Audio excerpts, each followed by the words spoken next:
The crash cart slammed against the wall as Dr. Marcus Brennan ripped off his gloves and turned his back on the dying soldier. "Time of death, 4:17, he announced to the frozen trauma room. But Sarah Kane didn't move. The 29-year-old night nurse stood over the flatlined body with a scalpel already in her hand, her knuckles white around the handle, blood soaked through her scrubs. The monitors screamed their flat, endless tone. Everyone stared at her like she'd lost her mind. "Step away from the patient, nurse," Brennan warned. Sarah's jaw tightened. She'd seen this exact scenario before. 6 years ago, in a desert compound surrounded by enemy fire. She knew what the scans missed. She knew the man could still live, and she knew no one in this room would believe her. "Get security," Brennan hissed to a resident.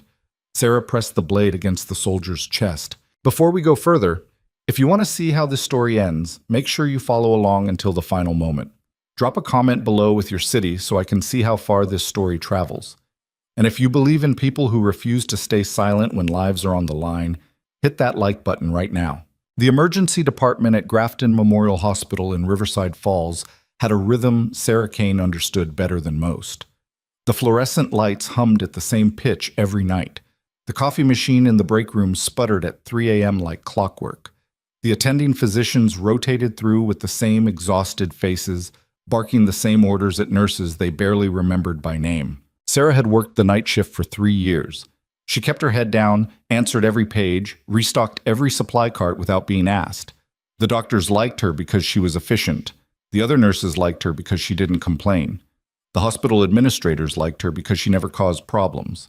None of them knew she'd spent 4 years as a forward combat medic attached to the 82nd Airborne. She didn't talk about it. Not to the bubbly nursing assistants who gossiped during shift changes. Not to the cocky residents who treated the ER like their personal training ground. Not to Dr. Marcus Brennan, the chief trauma surgeon who ran the department like a military operation despite never serving a day in uniform. Brennan was the kind of doctor who needed everyone to know he was the smartest person in the room. Tall, sharp-featured, always in expensive scrubs that somehow looked tailored. He spoke in clipped sentences and expected immediate obedience. The younger staff worshipped him. The older nurses rolled their eyes but stayed quiet. Sarah just did her job. "Kane, we need more gauze in Trauma 2, a resident called out as she passed the nurse's station. She grabbed 3 packs without answering and headed down the corridor. Behind her, 2 medical students were whispering loud enough for her to hear. "That's the robot nurse," one said. "The what?" "You know, the quiet one. Never smiles. Brennan calls her his best asset because she doesn't ask questions." Sarah pushed through the trauma bay doors and handed off the supplies. The resident didn't even look at her. It was 2:47 a.m. on a Tuesday in October. Riverside Falls had been quiet all week. A few car accidents, some drunk college kids, one elderly stroke patient. Sarah had restocked the entire supply room, updated 3 patient charts, and was halfway through organizing the medication cabinet when the scanner crackled to life. "All units. Priority trauma inbound. Military transport en route to Grafton Memorial. ETA 4 minutes. Multiple GSWs. Critical condition." The nurse's station went silent. GSUs meant gunshot wounds. Military transport meant something classified. Critical condition meant someone was about to die in their ER. Sarah's hand stopped moving. She knew that combination. She'd heard those exact words before in places that weren't supposed to exist on any map. "Clear Trauma 1!" Brennan's voice echoed through the corridor before he even appeared. He emerged from the physician's lounge, already in a fresh gown, snapping on gloves as he walked. "I want a full surgical team ready. Where's anesthesia?" "On their way down," someone answered. "Not good enough. Page them again, and get me 2 units of O-neg standing by." Sarah moved toward the supply room, but Brennan pointed at her without breaking stride. "Kane, you're with me. I need someone who won't panic." She followed him into Trauma 1 as the rest of the team scrambled into position. The room smelled like bleach and fear. Fresh instrument trays gleamed under the overhead surgical lights. The monitors were already powered on, waiting for a patient who might not survive long enough to be hooked up to them. "Listen up," Brennan announced as staff poured in behind them. "We have an incoming military casualty with multiple gunshot wounds. I don't know the details, and I don't care. Our job is to stabilize and survive. No heroics, no improvisation. We follow protocol, and we follow my lead. Clear?" Everyone nodded. Sarah kept her face blank, but her pulse was starting to climb. Military casualties weren't supposed to arrive at civilian hospitals unless something had gone catastrophically wrong. The ambulance bay doors exploded open. 4 soldiers in full tactical gear burst through, pushing a gurney at a dead run. The patient was already intubated, his body strapped down, his uniform soaked black with blood. One soldier was manually bagging him. Another was holding pressure on his abdomen with both hands. The third was shouting vitals that didn't make sense. Pulse 140 and Thready, BP 70/40. He's circling the drain. They crashed into Trauma 1 like a wave hitting rocks. The surgical team swarmed the gurney, cutting away gear, hooking up monitors, starting lines. Sarah moved on autopilot, cutting clothing, prepping sites, hanging fluids. But her eyes never left the patient's wounds. Brennan was calling out orders in rapid fire. "Get me a chest x-ray now. I need 2 large bore IVs. Push fluids wide open. Where's my blood?" The monitors lit up with vital signs that were barely compatible with life. Heart rate 150. Blood pressure dropping. Oxygen saturation in the low 80s. But it was the wound pattern that made Sarah's stomach turn cold. 9 entry wounds. No exits. All of them placed with surgical precision around the edges of the patient's body armor. Whoever shot this man knew exactly where the plates ended and the soft tissue began. This wasn't combat fire. This wasn't even a firefight. This was an execution that somehow failed. "He's got at least 4 rounds in the chest," Brennan muttered, studying the x-ray that had just flashed onto the screen. "Lungs are compromised. Possible cardiac involvement. We need to crack him open." "His pressure's dropping," one of the residents yelled. "Then push more blood." "We're already running 2 units. Then give me 4. The room descended into controlled chaos. Sarah's hands moved through familiar motions, passing instruments, managing lines, staying 3 steps ahead of every request. But her eyes kept returning to the patient's neck veins. They were distended, swollen, visible even under the harsh surgical lights. Her breath caught. "Dr. Brennan," she said quietly. He ignored her, focused on the x-ray. "We need to get him to surgery. Now. Where's the OR team?" "Dr. Brennan?" Sarah repeated, louder this time. "Not now, Kane. His jugular veins are—" "I can see the scans," Brennan snapped. "I know what I'm looking at." But he didn't. Sarah knew he didn't because she'd seen this before. She'd seen it in a field hospital outside Kandahar when a sergeant took shrapnel to the chest and every doctor focused on the visible wounds while missing the invisible pressure building around his heart. Beck's triad. Distended neck veins, muffled heart sounds, dropping blood pressure, cardiac tamponade. The patient's heart was being crushed by blood filling the pericardial sac. No amount of fluids or transfusions would matter if they didn't relieve that pressure immediately. "We need to do a pericardiocentesis," Sarah said, her voice steady despite the ice spreading through her chest. The entire room went quiet. Brennan turned slowly to look at her. His expression was somewhere between disbelief and rage. "Excuse me?" His heart is being compressed. The blood is— "I know what cardiac tamponade is, nurse." His voice could have cut glass. "And I also know how to read an ultrasound, which shows no significant pericardial effusion." "The ultrasound can miss it if—" "Are you questioning my diagnosis?" The other staff members had stopped moving. Everyone was staring. Sarah felt the weight of their judgment pressing down like a physical thing. The quiet nurse. The one who never spoke up. Suddenly contradicting the chief of trauma surgery in front of the entire team. She should have backed down. She knew the smart play. Apologize, defer to his authority, go back to being invisible. But the patient's vitals were crashing in real time, and she'd already watched one man die because she stayed silent when she should have screamed. "I'm saying we're missing something," Sarah said carefully. "And if I'm right, he'll be dead in 3 minutes." Brennan's jaw tightened. "Get out." "Dr. Brennan," "I said get out of my trauma bay. Now." The heart monitor started alarming. The patient's pressure dropped below 60. Someone gasped. A resident fumbled for the crash cart. "We're losing him!" another nurse shouted. Brennan grabbed a scalpel. "Prep for emergency thoracotomy. We're going in." But before he could make the first cut, the patient's heart stopped. The monitor flatlined with a sound Sarah had heard in her nightmares for 6 years. "A systole!" someone screamed. "Start CPR," Brennan barked. "Push EP." A resident jumped onto the gurney and started chest compressions, but Sarah could see it was pointless. The heart wasn't stopping because of blood loss. It was stopping because it was being physically crushed inside the chest cavity. 30 seconds of compressions. Nothing. Another round of epinephrine. Nothing. Brennan stepped back from the table and pulled off his gloves. "Stop," he said quietly. The resident kept pumping. "But I said stop." Brennan's voice was flat. "He's gone." The room fell silent except for the flatline tone. The resident climbed down from the gurney, breathing hard. One of the younger nurses had tears streaming down her face.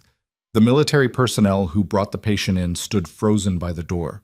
Sarah stared at the body, at the distended neck veins, at the chest that would never rise again.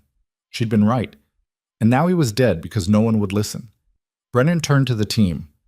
"Time of death, 4:17. Someone page the Sarah's hand moved before her brain caught up. She grabbed a scalpel from the instrument tray and stepped toward the body. "Nurse Kane!" Brennan's voice was ice. "Step away from the patient!" Sarah's fingers tightened around the handle. She could feel every pair of eyes in the room locked on her, could feel her career evaporating in real time, could feel 6 years of careful invisibility crumbling to dust. But she could also feel the weight of the blade in her hand. The same weight she'd felt dozens of times in field hospitals where there was no protocol, no hierarchy, no time to ask permission. "He's not dead," she said quietly. "He has no pulse, because his heart is compressed. If we relieve the pressure, if you touch that body, I will have you arrested." Brennan's face was turning red. "Security!" 2 security guards appeared in the doorway. Sarah looked down at the soldier's face. Young, maybe 25. Someone's son, someone's brother, someone who survived enemy fire only to die on a hospital gurney because the doctor in charge was too proud to admit he missed something. The same way she'd let someone die 6 years ago because she didn't have the courage to act. Not again. Sarah pressed the scalpel to the soldier's chest, right over the sternum. "Stop her!" Brennan roared. She cut. The blade sliced through skin and tissue with practiced precision, opening a 3-inch incision below the xiphoid process. Blood welled up instantly. Someone screamed behind her. The security guards rushed forward, but Sarah was already moving. She shoved her gloved fingers into the incision, feeling for the pericardium. "Jesus Christ!" one of the residents gasped. "Get her off him!" Hands grabbed her shoulders, trying to pull her back. Sarah braced against the gurney and drove her fingers deeper. The tissue was hot and slick and exactly where she remembered it being. She felt the pericardial sac beneath her fingertips, swollen and taut with trapped blood. "Someone hand me a syringe," she shouted. No one moved. "Now!" A trembling hand appeared in her peripheral vision, holding an 18-gauge needle. Sarah grabbed it and plunged it through the pericardium without hesitation. Dark blood exploded into the syringe. She pulled back the plunger and watched 60 milliliters of clotted blood drain from the sac around the soldier's heart. The pressure released. For 3 seconds, nothing happened. Then the monitor beeped. Once, twice, a rhythm. The flatline shattered into a pulse. The security guards froze. The resident who was trying to pull Sarah away let go of her arm. Brennan stared at the monitor like it had personally betrayed him. "I've got a pulse," one of the nurses whispered. "Pulse is 110, another confirmed, voice shaking.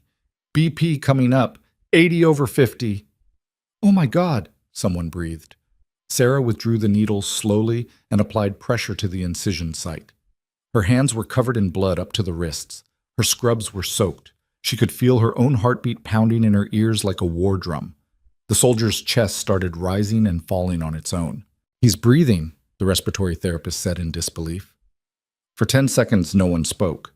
The only sound was the steady beep of the heart monitor and the hiss of the ventilator. Then Brennan found his voice. "Get me a surgical tray," he said hoarsely. "We need to stabilize that incision and get him to the OR." The room exploded back into motion. Nurses rushed forward with fresh supplies. The resident started calling out new orders.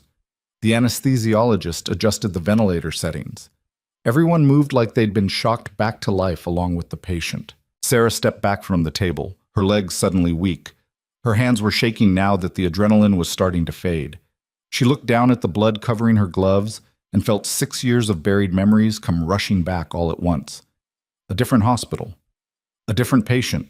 A different choice. She'd hesitated that time. Waited for permission that never came. Watched a 19-year-old private die because she followed orders instead of her instincts. Not this time. Brennan worked in silence for the next 20 minutes, stabilizing the patient with the focused intensity of a man trying to salvage his own reputation. He didn't look at Sarah, didn't speak to her, didn't acknowledge that she existed. But when the soldier was finally stable enough to transport to surgery, Brennan stripped off his gloves and turned to face her. His expression was unreadable. "My office," he said quietly. "Now." The other staff members avoided her eyes as she followed him out of Trauma 1. They knew what was coming. Everyone knew. Brennan's office was on the 3rd floor, a sterile space with medical journals stacked on every surface and a desk that looked like it had never seen actual work. He didn't sit down. Neither did Sarah. "What you just did," he began, his voice dangerously calm, "was the most reckless, dangerous, and legally questionable act I have ever witnessed in 15 years of emergency medicine." Sarah said nothing. "You assaulted a dead body. You performed a surgical procedure without authorization. You ignored direct orders from the attending physician. You put this hospital at risk of a massive lawsuit." His voice was rising now. "Do you have any idea what you've done?" "I saved his life," Sarah said quietly. "You got lucky." Brennan slammed his hand on the desk. "You had no imaging, no confirmation, no backup. You made a blind stick into a chest cavity based on a hunch. If you'd been wrong, I wasn't wrong. That's not the point." "Then what is the point?" Sarah felt something crack inside her chest. 6 years of silence, of swallowing her words, of pretending she was less than she was. "That man was dying. You called his time of death. I brought him back. What exactly should I have done differently? You should have trusted me to make the call." "Your call was wrong." The words hung in the air like smoke. Brennan's face went pale, then red. "Get out. Dr. Brennan, you're suspended, effective immediately." He grabbed a phone and dialed without looking at her. "Security?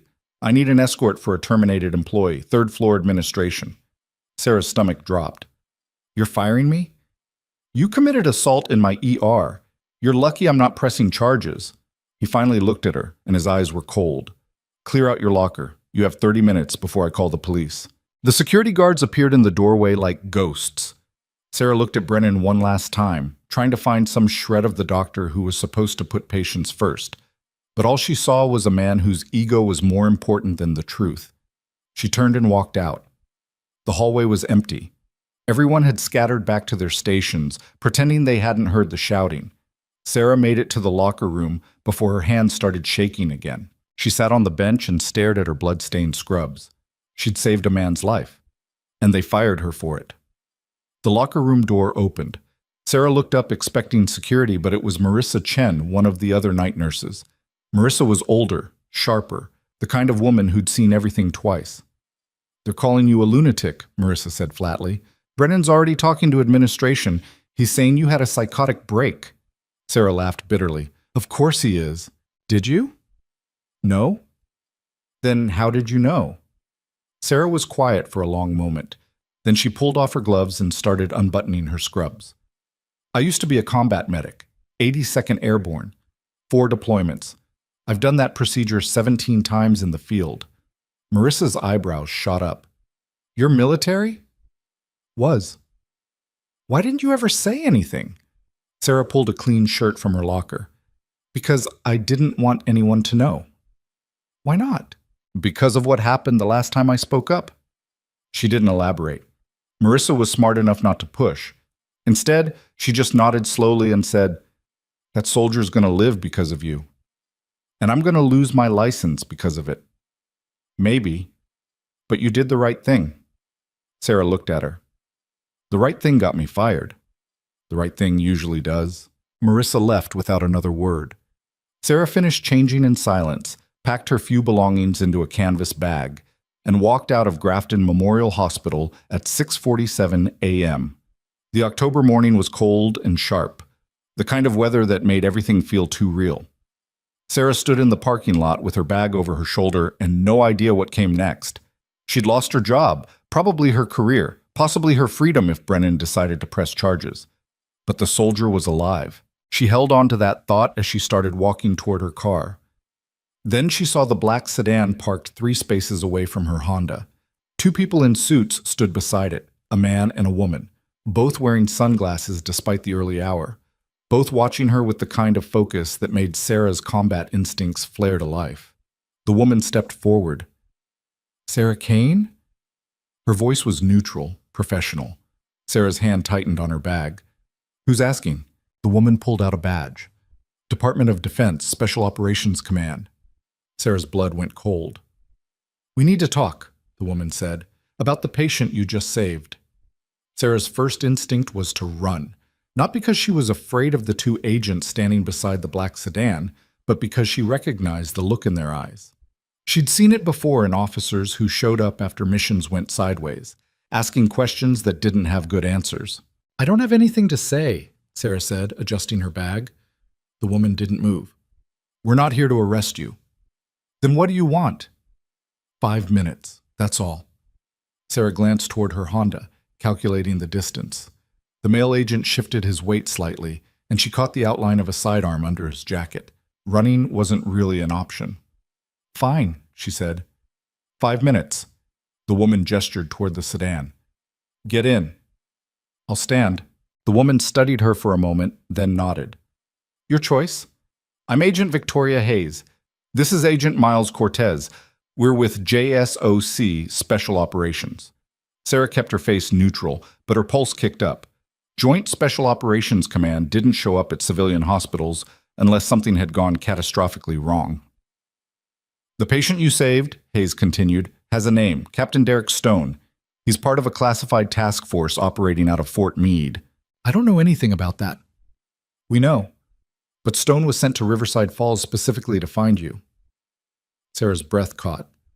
"Why?" "Because 6 years ago, you were attached to an off-book medical unit in Afghanistan. You were part of Operation Sandpiper."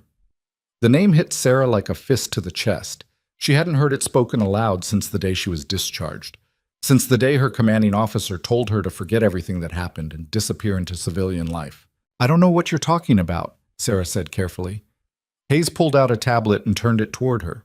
On the screen was a photograph Sarah hadn't seen in years, a younger version of herself in desert fatigues, standing beside a medical tent with blood on her hands and exhaustion in her eyes. "Operation Sandpiper was a covert evacuation unit," Hayes said.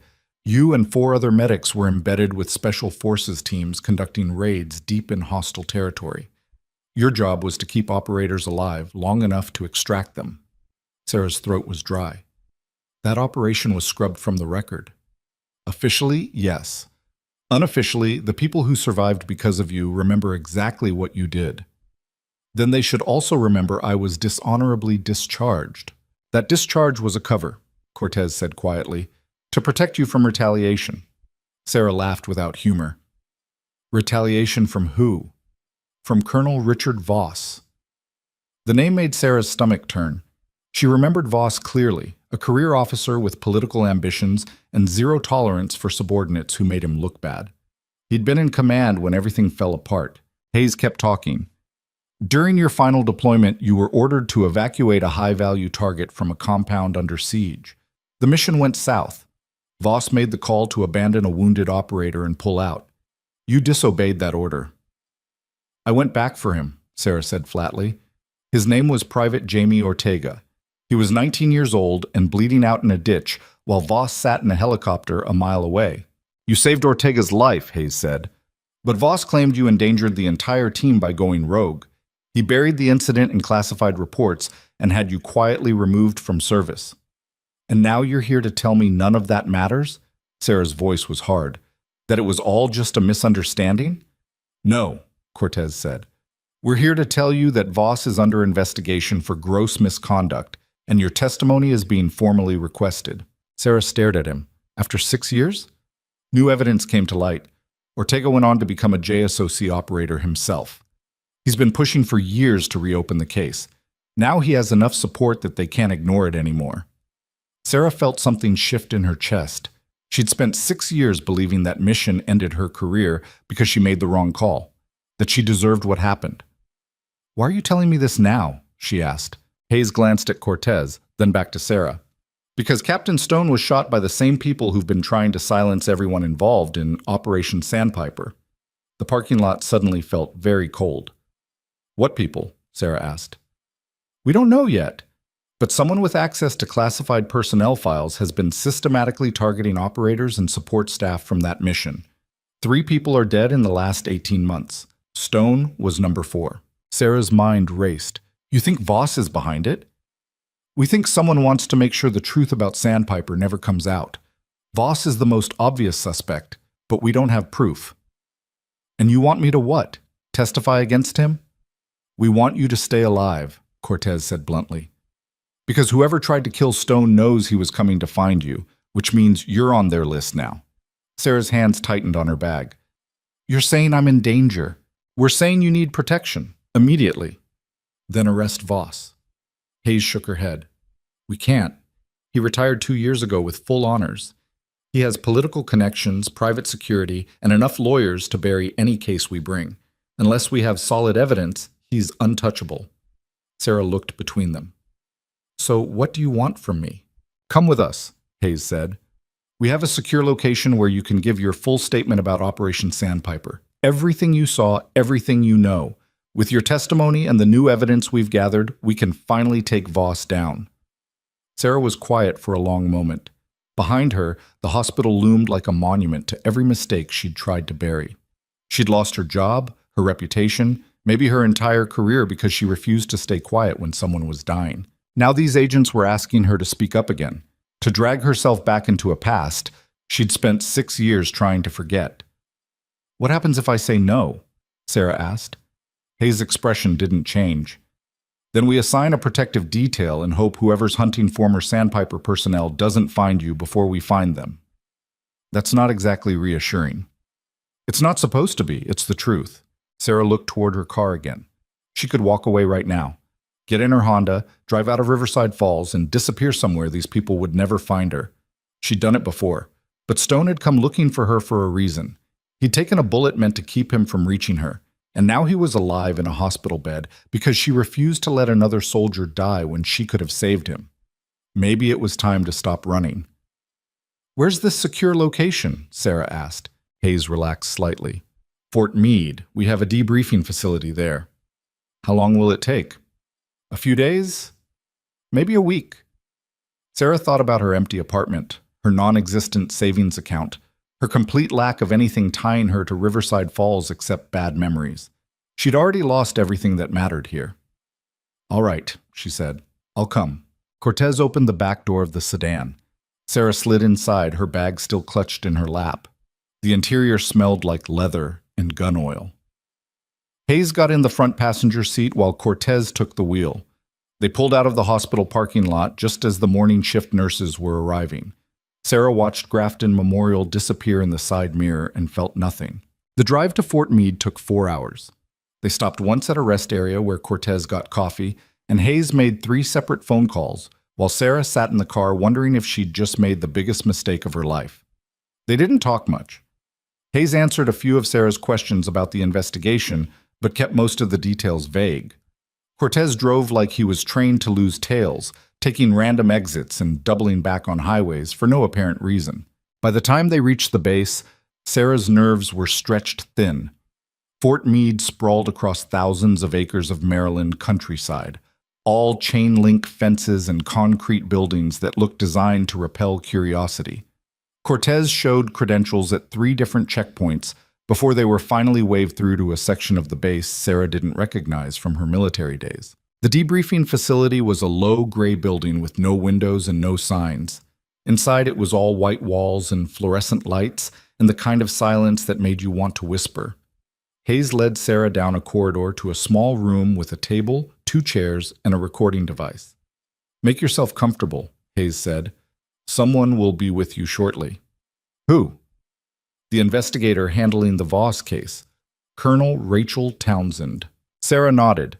Hayes left, and the door clicked shut behind her. Sarah sat alone in the room for 20 minutes before the door opened again. The woman who entered was in her late 50s with iron gray hair and the kind of posture that came from decades of command. She wore a crisp army uniform with enough ribbons on her chest to tell Sarah this wasn't someone who'd spent her career behind a desk. "Ms. Kane," the woman said, extending a hand, "I'm Colonel Townsend. Thank you for coming." Sarah shook her hand. "I didn't have much choice." Townsend smiled faintly. "You always have a choice, but I'm glad you made this one." She sat down across from Sarah and placed a thick file on the table between them. "Before we begin, I want you to understand something. This conversation is being recorded, but it's classified. Nothing you say here will be made public without your explicit consent. And if I change my mind, then we stop. No questions asked." Townsend leaned forward slightly. "I'm not here to force your testimony, Ms. Kane. I'm here because I believe what happened to you 6 years ago was wrong, and I want to make it right." Sarah studied her face, looking for the lie. She didn't find one. "All right," Sarah said. "What do you want to know?" Townsend opened the file. "Let's start with Operation Sandpiper. Tell me everything you remember about the mission on November 14th, 2019.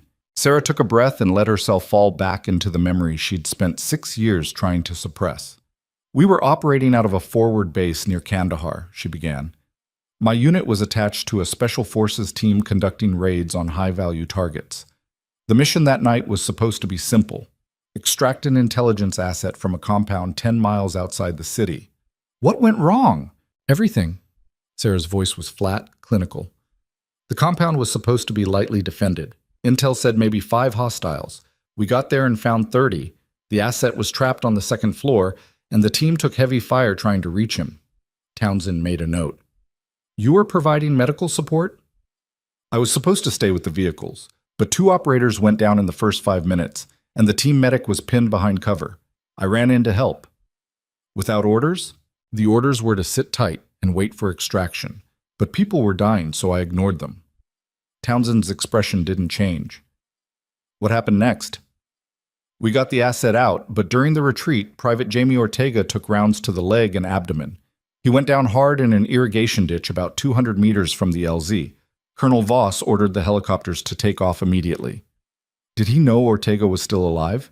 Sarah's jaw tightened. "He knew. I radioed it in. I told him Ortega was critical but survivable if we went back. Voss said the mission was compromised and we had to leave." "What did you do?" "I told him to leave without me." The room was silent except for the hum of the recording device. "I grabbed a medical kit and ran back to the ditch," Sarah continued. "Ortega was unconscious and losing blood fast. I stabilized him, patched the wounds, and dragged him half a mile to a secondary extraction point I radioed to another team." "You saved his life." "I disobeyed a direct order from a superior officer during active combat." Sarah's voice was hard. "That's what they put in my file." Townsend closed the folder. "Voss claimed you endangered the entire team by going rogue. He recommended you for immediate discharge on grounds of insubordination and reckless conduct." "That's what happened." "No," Townsend said quietly. "That's what he made happen. But it's not the truth." Sarah looked at her. "What do you mean?" "We pulled the after-action reports from that mission. 3 other operators on your team submitted statements contradicting Voss's account. They said you acted appropriately given the circumstances, and that Voss made the call to abandon Ortega because he was afraid of political blowback if the mission failed." Sarah's chest felt tight. "I never saw those statements, because Voss buried them. He had enough pull at the time to classify the entire incident and silence anyone who spoke up." Townsend leaned back. "But he didn't count on Ortega surviving and eventually making it into JSOC, or on Captain Stone deciding to track down everyone from Sandpiper and build a case against him." "Why now?" Sarah asked. "Why after 6 years?" "Because people are dying, and because the Army is finally ready to admit that Voss destroyed careers and lives to protect his own reputation." Townsend's eyes were steady. "We need your testimony, Sarah. You're the only one who was on the ground that night with first-hand knowledge of what happened." Sarah was quiet. Part of her wanted to say yes immediately, to finally have someone believe her, to finally get justice for the career that was stolen from her. But another part remembered what happened the last time she spoke up. "What happens to Voss if I testify?" she asked. "If we can prove he falsified reports and retaliated against subordinates, he loses his pension, his benefits, and possibly his freedom. The Army will formally acknowledge the injustice done to you and everyone else he buried." And what happens to me? Townsend hesitated. That depends on what you want. I want my life back. Then we'll do everything we can to make that happen. But I need you to understand, coming forward means putting yourself in the spotlight. Voss has powerful friends. They'll try to discredit you, paint you as unstable or vindictive. It won't be easy. Sarah laughed bitterly. I just got fired for saving a man's life. Easy isn't really a concern anymore. Townsend smiled slightly. Then we have a deal? Sarah thought about Stone lying in that hospital bed, about Ortega, wherever he was now, about all the people Voss destroyed because they had the audacity to do the right thing when he didn't. Yeah, Sarah said. We have a deal. They spent the next 6 hours going through every detail of Operation Sandpiper. Townsend asked questions Sarah hadn't thought about in years. Names, dates, coordinates, radio chatter. Sarah answered everything as accurately as she could, pulling up memories that still tasted like sand and blood. By the time they finished, it was dark outside. Townsend shut off the recording device and stood. That's enough for today, she said. We have quarters set up for you here on base. Get some rest. We'll continue tomorrow. Sarah followed her out of the debriefing room and down another corridor to a small dormitory. The room was Spartan but clean. A bed, a desk, a private bathroom. Better than some places she'd slept during her deployments. There's a cafeteria 2 buildings over, Townsend said. Hayes and Cortez will be nearby if you need anything. Am I a prisoner here? You're a witness under protection. There's a difference. Doesn't feel like one. Townsend's expression softened slightly. I know this is hard, but what you're doing matters, more than you realize. She left before Sarah could respond. Sarah sat on the bed and stared at the blank wall. Her phone was still in her bag, but she didn't have anyone to call. No family, no friends who'd understand what she was going through, just a string of dead-end jobs and temporary apartments stretching back 6 years. She thought about Brennan's face when he fired her, about the other nurses who watched her walk out without saying a word, about the soldier whose life she saved at the cost of everything else. Was it worth it? She didn't know. Sarah lay back on the bed without bothering to change clothes. Exhaustion hit her like a wave, but sleep wouldn't come. Her mind kept circling back to Operation Sandpiper, to Voss, to Stone lying in that hospital bed. Someone was killing people to keep the truth buried, which meant testifying against Voss wasn't just about justice, it was about survival. She must have dozed off eventually because she woke to someone pounding on her door. Sarah sat up, disoriented, reaching for a weapon that wasn't there. Miss Kane! Hayes's voice came through the door, sharp with urgency. We need to move, now! Sarah stumbled to the door and yanked it open. Hayes was in full tactical gear, a rifle slung across her chest. What's happening? Base security just flagged an unauthorized vehicle approaching the facility. We think someone followed us from Riverside Falls. Sarah's stomach dropped. How is that possible? We don't know, but we're not taking chances. Hayes grabbed Sarah's bag and shoved it at her. Stay close to me. We're evacuating to a secondary location. They ran down the corridor, Hayes leading with her rifle up. Cortez appeared from a side hallway, also armed, his face grim. East exit, he said tersely. Vehicles waiting. They burst out of the building into cold night air. Sarah could hear shouting in the distance, see base security vehicles racing toward the perimeter with lights flashing. A black SUV idled near the curb, engine running. Hayes shoved Sarah into the back seat and climbed in after her. Cortez took the driver's seat and floored it before the door fully closed. What about Townsend? Sarah asked. She's secure, Hayes said, scanning the darkness through the window. Right now, you're the priority. The SUV tore through the base, taking corners fast enough to make Sarah grab the door handle. Behind them, she could see lights converging on the debriefing facility they'd just left.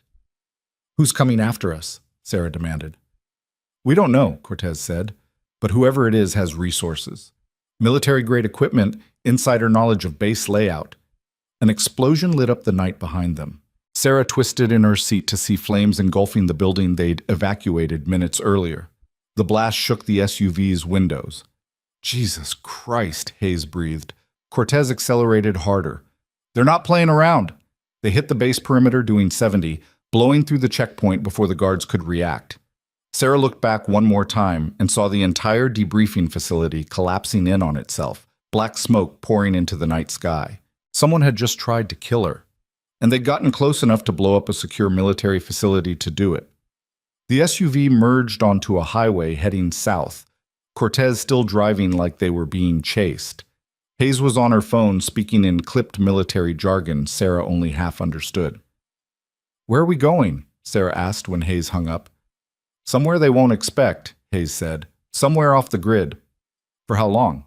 Hayes met her eyes. "Until we figure out who's trying to kill you and why they want you dead badly enough to attack a military base." Sarah leaned back against the seat and closed her eyes. She'd thought testifying against Voss would be dangerous because of lawyers and reputation damage. She hadn't counted on someone literally trying to murder her before she could speak, which meant Voss wasn't just covering up a scandal. He was covering up something worth killing for. And Sarah had just painted a target on her back by agreeing to expose him. The SUV drove through the night, leaving Fort Meade burning behind them, and Sarah realized with cold clarity that saving Stone's life hadn't been the end of anything. It was just the beginning. They drove for 3 hours without stopping. Sarah watched the highway signs blur past. Richmond, Petersburg, cities she'd never been to and probably never would. Cortez kept checking the mirrors every 30 seconds. Hayes had her phone out, typing messages to people Sarah couldn't see. Nobody spoke. The silence was worse than the explosion. At least fire and smoke made sense. This quiet felt like waiting for the next bomb to drop. Finally, Cortez took an exit onto a state route that looked like it hadn't been repaved since the Cold War. They wound through pine forests and past abandoned gas stations until they reached a dirt road with no signs. "Where are we?" Sarah asked. "Nowhere," Hayes said. "That's the point." The safe house was a hunting cabin 20 miles from the nearest town. One story, peeling paint, surrounded by trees thick enough to hide an army. Cortez parked behind the structure where the SUV couldn't be seen from the road. Inside smelled like mildew and old wood. There was a kitchen with appliances from the 1980s, a living room with furniture that looked salvaged from a thrift store, and 2 small bedrooms with bare mattresses. Hayes swept the place with a handheld device while Cortez checked the perimeter. Sarah stood in the middle of the living room, holding her bag and trying not to think about how exposed they were out here. "Clear," Hayes said, pocketing the device. "No bugs, no trackers." "How long are we staying?" Sarah asked. "Until Townsend figures out what happened." "You mean until she figures out who tried to kill us?" Hayes didn't answer. Cortez came back inside and locked the door. "Perimeter secure, no signs of pursuit." "Yet," Sarah said. He looked at her. "You want to go back to Riverside Falls? Be my guest." "I want to know what's happening." "We all do." Hayes pulled out her phone. "I'm going to check in with command. Stay inside, stay quiet." She disappeared into one of the bedrooms. Cortez dropped into a chair by the window with his rifle across his lap, eyes on the tree line. Sarah sat on the couch and finally let herself process what had just happened. Someone had bombed a military facility to get to her. Not arrested, not interrogated, killed. Which meant whoever was behind this didn't want her testimony. They wanted her silent permanently. Sarah's hands were shaking again. She pressed them against her knees and focused on breathing. In for 4 counts. Out for 4 counts. The same technique she'd used in combat zones when the mortars started falling. Her phone buzzed in her bag. Sarah pulled it out and saw 3 missed calls from a number she didn't recognize. No voicemails. Just calls at 11:47 p.m., 12:03 a.m., and 12:19 a.m., all while they were evacuating Fort Meade. She stared at the screen. Cortez noticed. "Problem? Someone's been calling me." "Who?" "I don't know." "Don't answer it." His voice was flat. "If your phone's compromised, they can track us." Sarah turned the phone over in her hands. "How would it be compromised? I've had it the whole time." "Doesn't matter. Anyone with the right equipment can ping a cell signal. That's probably how they found us at Meade." Sarah's stomach dropped. "You think I led them to the base?" "I think we need to kill that phone. Now." Before she could respond, Hayes came back into the room. Her face was pale. "We have a problem," she said. Cortez stood. "What kind?" "Townsend's dead." The words hit Sarah like a physical blow. "What?" "Someone got to her during the evacuation. Single gunshot to the head in the parking lot outside the command building." Hayes' voice was strained. "Base security is locked down. They're calling it an assassination." Sarah couldn't breathe. She was with me 6 hours ago, which means whoever's doing this has people on the inside. Hayes looked at Cortez. Deep enough to access a military base and execute a full colonel without being stopped. Voss doesn't have that kind of reach, Cortez said. Maybe he does, or maybe he's working with someone who does. Sarah's mind was racing. Stone. They went after Stone first, then me, then Townsend. What's the connection? Hayes pulled out her tablet and started typing. Stone was investigating Sandpiper. You were part of Sandpiper. Townsend was building a case against Voss using Sandpiper evidence. So everyone connected to the operation is a target. Not everyone. Just the people who could testify. Hayes looked up. How many others are there? Sarah tried to remember. There were 5 medics in my unit, me plus 4 others, and maybe a dozen operators who rotated through the missions. We need names. I don't remember all of them. It was 6 years ago. Try. Sarah closed her eyes and pulled up the memories she'd spent so long burying. Faces started coming back. Rodriguez, Kim, Patterson, a guy everyone called Ghost who never spoke unless spoken to. There was Rodriguez, Sarah said slowly. Staff Sergeant Luis Rodriguez. He was one of the operators who submitted statements supporting me. Hayes typed the name. Anyone else? Kim. Specialist Jennifer Kim. She was a medic like me. Keep going. Sarah rattled off 5 more names. Hayes entered each one into her tablet, cross-referencing with military databases. Her expression got darker with every search. Rodriguez is dead, Hayes said quietly. Killed in a training accident 8 months ago. Sarah felt cold. And Kim?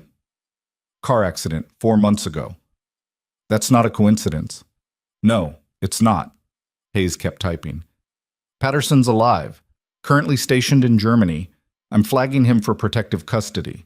Cortez was watching the tree line. What about Ortega, the private Kane saved? Ortega's with JSOC. He's been in a secure facility since Stone was shot. So he's safe? For now. Sarah stood and started pacing. This doesn't make sense. Why wait 6 years to start killing people? If Voss wanted us dead, why not do it right after the mission? Because he didn't need to, Cortez said. Back then, everyone believed his story. You were discharged, the operation was classified, and nobody was asking questions. But now Ortega's pushing for an investigation. Stone was building a case. The whole thing was about to go public. So Voss panicked and started cleaning house.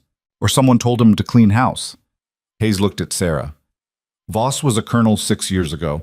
Now he's retired with political connections and private security contracts. He didn't get there alone. Sarah stopped pacing. You think he's working for someone? I think Operation Sandpiper involved intelligence assets and covert operations that powerful people would rather keep buried. And I think Voss knows who those people are. The phone in Sarah's bag buzzed again.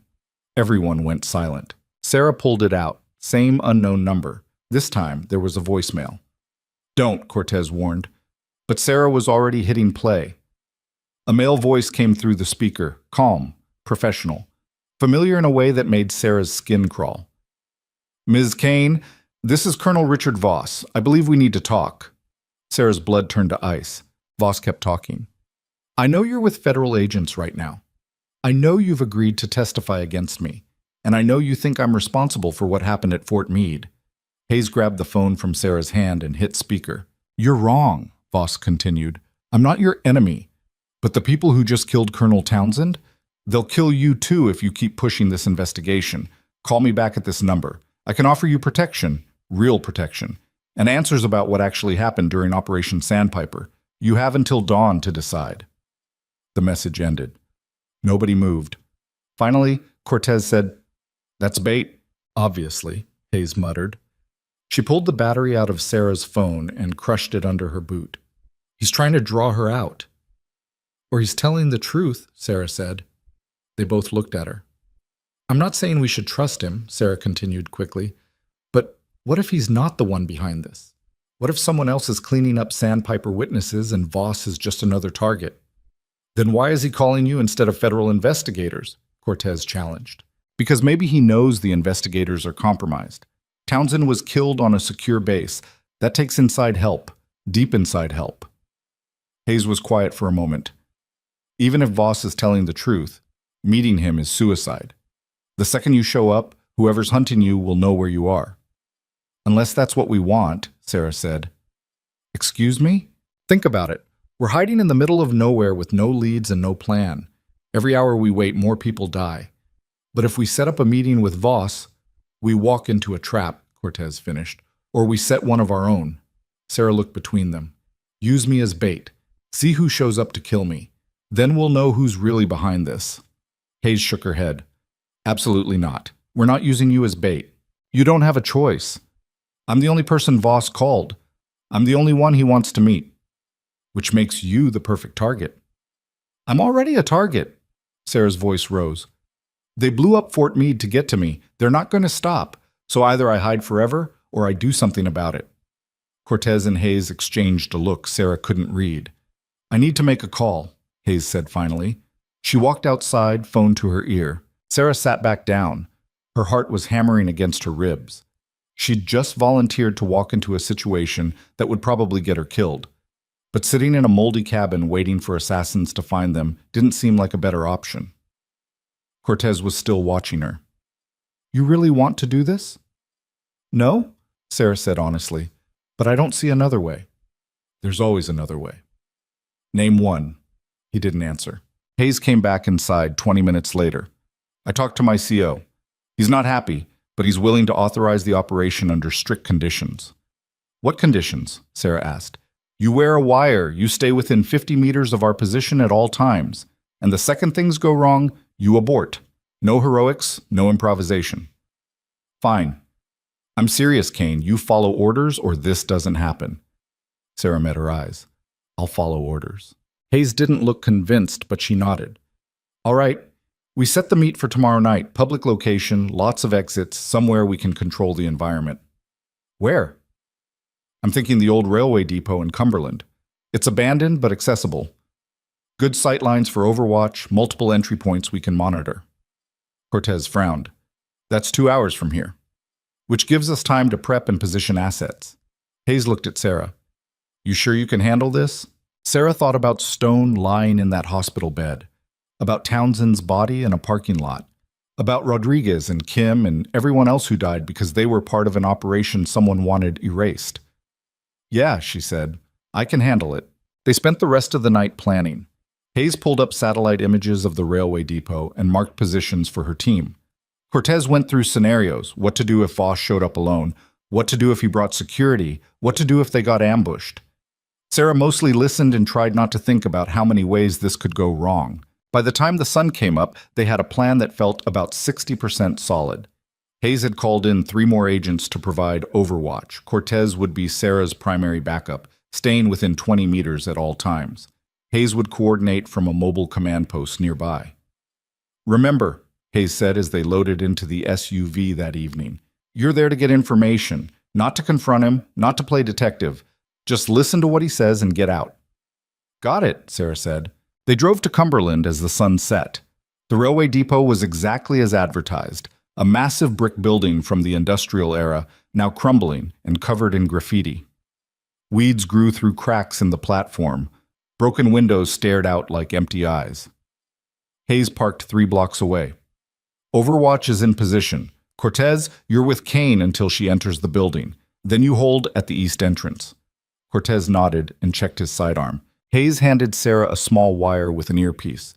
Put this on. We'll hear everything. If you need extraction, say the word clear, and we pull you out immediately. Sarah fitted the wire under her shirt. Her hands were steady. That surprised her. You ready? Hayes asked. No, Sarah said, but let's do it anyway. She got out of the SUV and started walking. The depot was 6 blocks away through streets that looked like they'd been abandoned along with the railway. Cortez followed at a distance, hands in his pockets, eyes scanning every shadow. Sarah's earpiece crackled. Overwatch has visual, no hostiles spotted. She kept walking. The depot loomed ahead, dark and silent.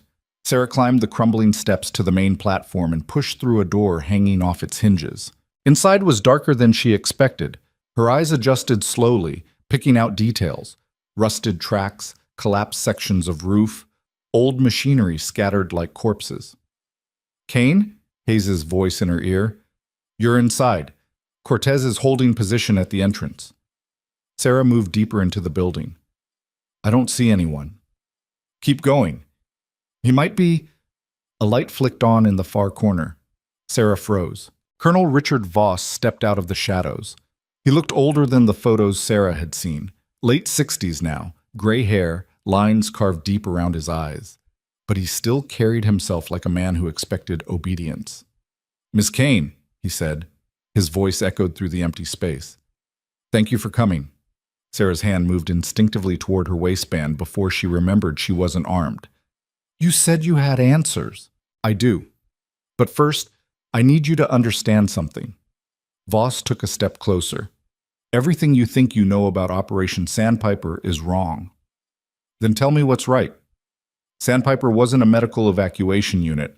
It was a cover for a joint CIA military operation to extract high-value assets from hostile territory. The intelligence asset we were retrieving that night? He wasn't an asset. He was a CIA officer who'd gone rogue with classified information. Sarah felt her stomach drop. What kind of information? The kind that could destroy careers, topple governments, and get a lot of very powerful people killed.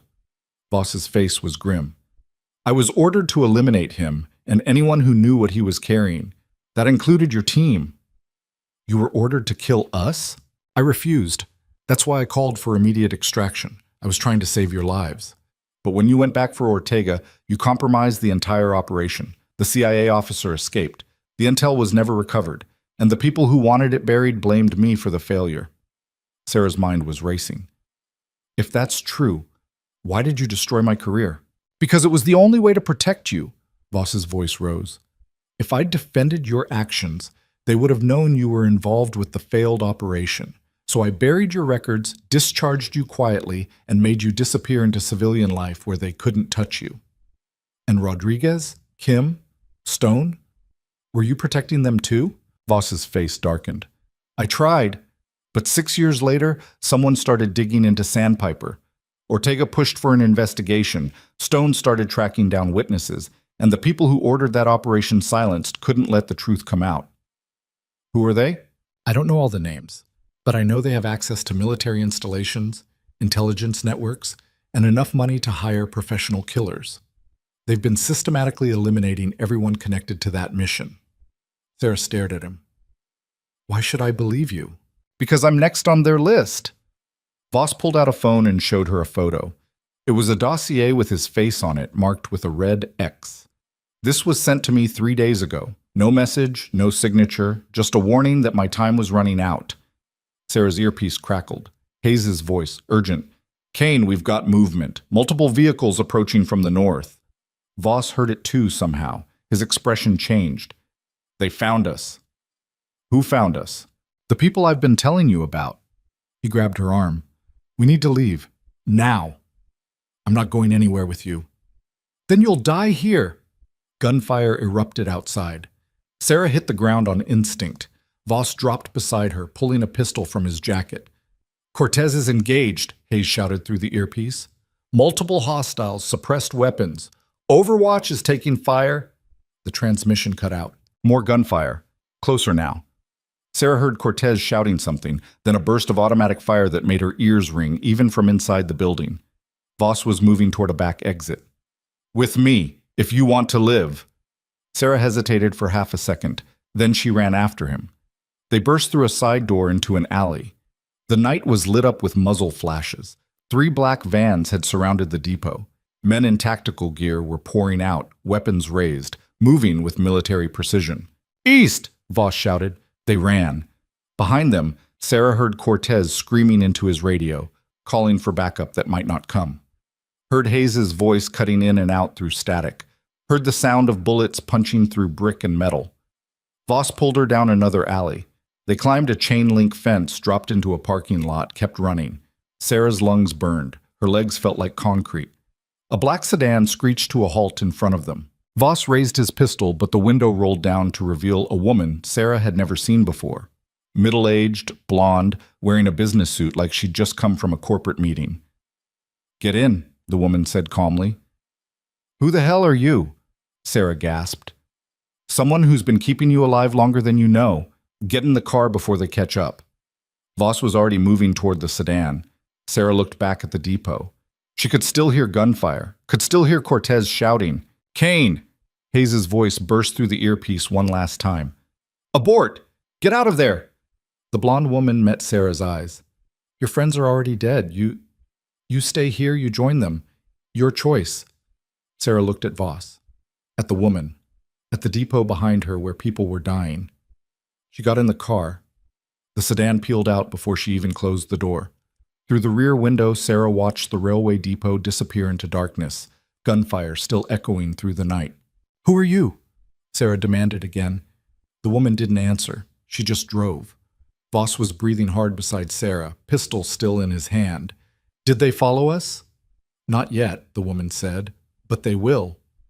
"Where are we going?" "Somewhere they won't expect." Sarah's heart was hammering so hard she thought it might break through her ribs. "Hayes and Cortez are either dead or captured," the woman said flatly. "I'm sorry, but that's what happens when you try to fight these people conventionally." "What people?" Sarah shouted. The woman glanced at her in the rearview mirror. "The same people who've been running black operations since before you were born. The same people who ordered Operation Sandpiper in the first place." She smiled, but there was no warmth in it. "Welcome to the truth, Ms. Kane. It's uglier than you thought." The sedan drove for 40 minutes before the woman pulled off onto a service road that looked like it hadn't seen traffic in a decade. Trees pressed in from both sides, branches scraping the roof. Sarah's wire had gone dead miles back, either jammed or destroyed when the depot went to hell. She was alone with two people she didn't trust and no way to call for help. "Where are we going?" Sarah asked for the third time. "Somewhere secure," the woman said. "That's not an answer." "It's the only one you're getting right now." Voss hadn't spoken since they got in the car. He sat with his pistol in his lap, staring out the window like he was watching for pursuit. His jaw was tight. Whatever confidence he'd shown at the depot had evaporated. The sedan finally stopped at what looked like an abandoned industrial park. Rusted warehouses stretched into darkness. No lights, no signs of life. The woman killed the engine. "Out!" Sarah didn't move. "Who are you?" "My name is Dr. Elena Marsh. I was the CIA case officer who ran Operation Sandpiper." She turned to look at Sarah directly. "And I'm the person who ordered Voss to eliminate witnesses 6 years ago." Sarah's hand went to the door handle, but Marsh was faster. She pulled a small pistol from the center console and aimed it at Sarah's chest. "Don't," Marsh said calmly. "I didn't drive 40 minutes to kill you in a parking lot. If I wanted you dead, you'd be dead." "Then what do you want?" "The same thing you want, to stop the people who are murdering everyone connected to Sandpiper." "You just said you ordered those murders." 6 years ago, yes. I was following orders from my superiors at Langley, but I didn't follow through." Marsh glanced at Voss. "Colonel Voss was supposed to eliminate your entire team that night. Instead, he buried your records and made you disappear. He saved your lives." Sarah looked at Voss. "Why?" His voice was rough when he finally spoke. "Because killing American soldiers to protect a black operation is where I draw the line. I've done a lot of things I'm not proud of, but mass murder isn't one of them. So you disobeyed orders." "We both did," Marsh said. "And we've been cleaning up the mess ever since, keeping Sandpiper personnel off the radar, redirecting investigations, making sure nobody looked too closely at what happened that night." "Then what changed?" Sarah demanded. "Why are people dying now?" "Because someone found out we didn't finish the job." Marsh lowered her weapon. 3 months ago, a file surfaced in the intelligence community. Digital records from Sandpiper, mission logs, personnel rosters, after-action reports. Everything my superiors thought was destroyed. Whoever leaked it wanted the operation exposed. "Ortega," Sarah said. "He was building a case against Voss." "Ortega was being manipulated. He thought he was pursuing justice. What he actually did was paint a target on everyone involved." Marsh opened her door. "Get out. We need to move before they track us here." Sarah followed her out of the sedan, every nerve screaming that this was a trap. But Marsh was right about one thing. If she wanted Sarah dead, there were easier ways to do it. They entered one of the warehouses through a side door. Inside was dark except for battery-powered lanterns set up in a corner. Filing boxes were stacked against the walls. A folding table held a laptop, 3 phones, and what looked like surveillance equipment. "This is your safe house?" Sarah asked. "It's off-grid," Marsh said. "No digital footprint, no paper trail. The people hunting you use satellites and signal intelligence. Here, you're invisible." Voss was already at the laptop, typing rapidly. "Any word from your contact?" "Not yet." Marsh looked at Sarah. "Sit.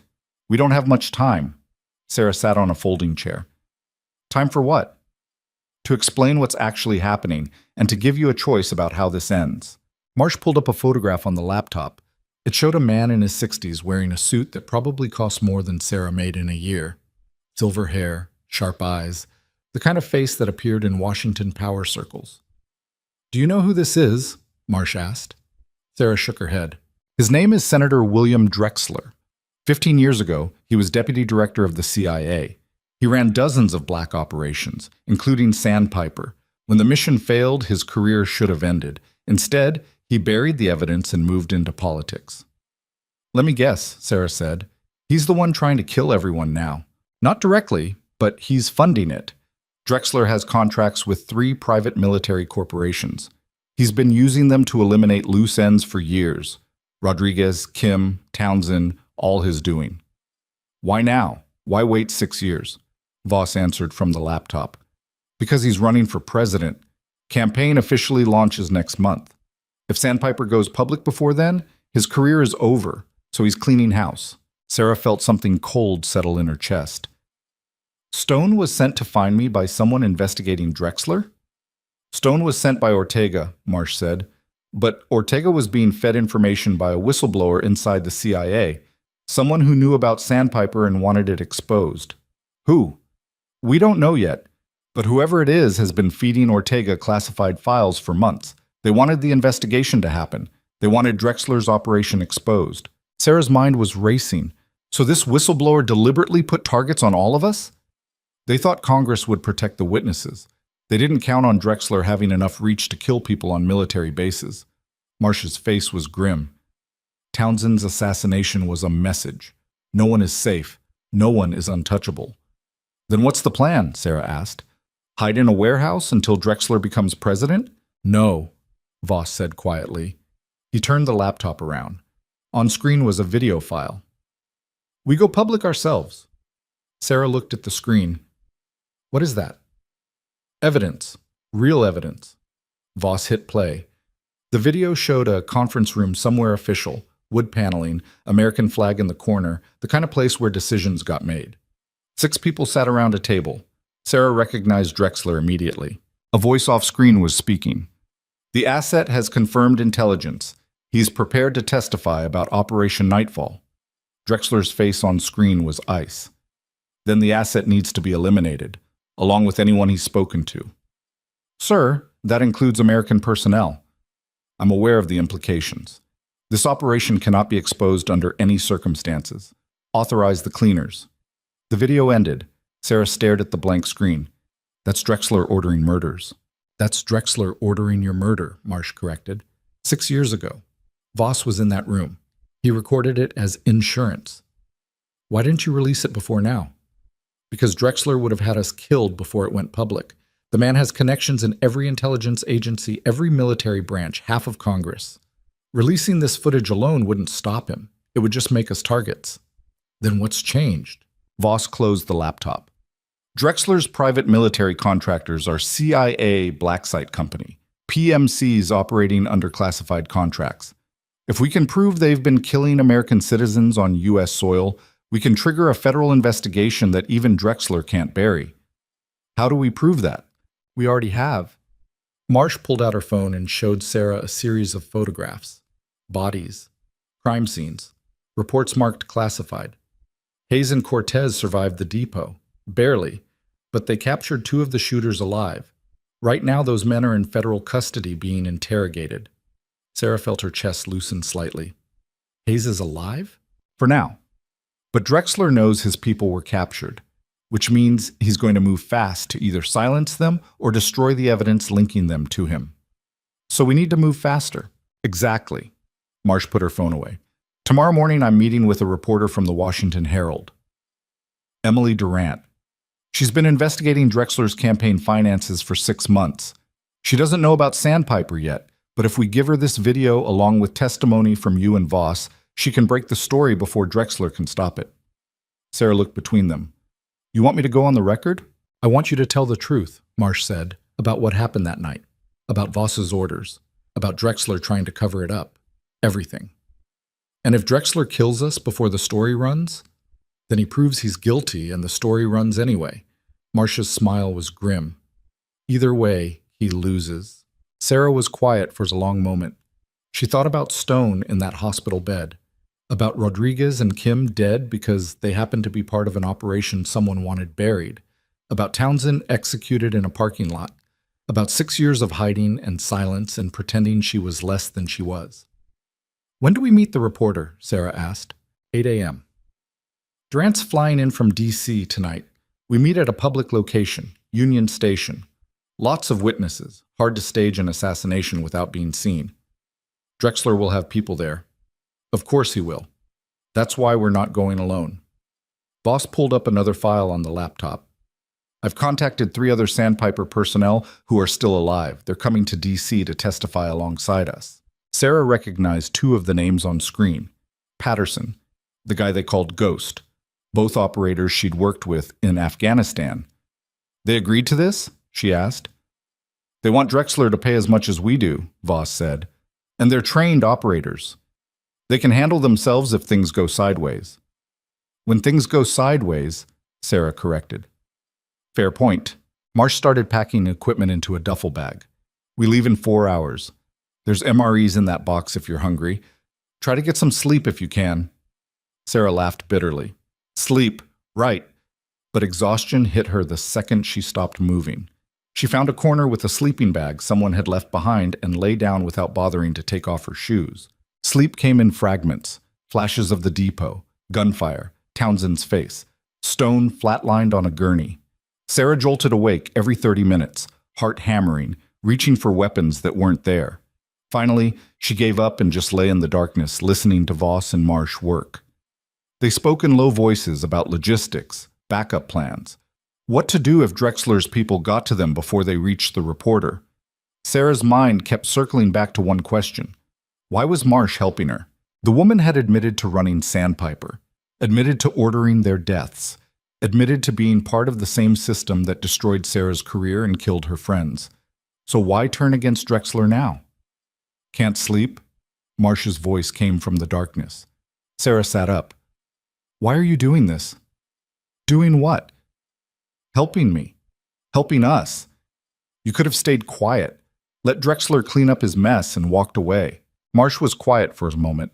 When she spoke, her voice was different, softer, almost human. I joined the CIA because I believed in protecting this country. I ran operations that saved lives and stopped threats most people will never know existed. But somewhere along the way, it stopped being about protection. It became about power, about covering up mistakes instead of learning from them. That doesn't answer my question. Sandpiper was supposed to extract an intelligence officer who'd discovered evidence of illegal arms sales to hostile nations, sales authorized by people inside our own government. He was going to blow the whistle. So Drexler ordered him killed, along with anyone who could corroborate his story. Marsh's silhouette shifted in the darkness. I helped bury that operation. I helped destroy the evidence. And for 6 years I told myself it was necessary. That national security required difficult choices. What changed? I started seeing the bodies pile up. Rodriguez, Kim, people who did their jobs and followed orders and got killed for it anyway. And I realized national security had nothing to do with it. This was just Drexler protecting himself. Sarah absorbed that. So this is guilt. This is accountability. Bit late for that. Better late than never. Sarah lay back down.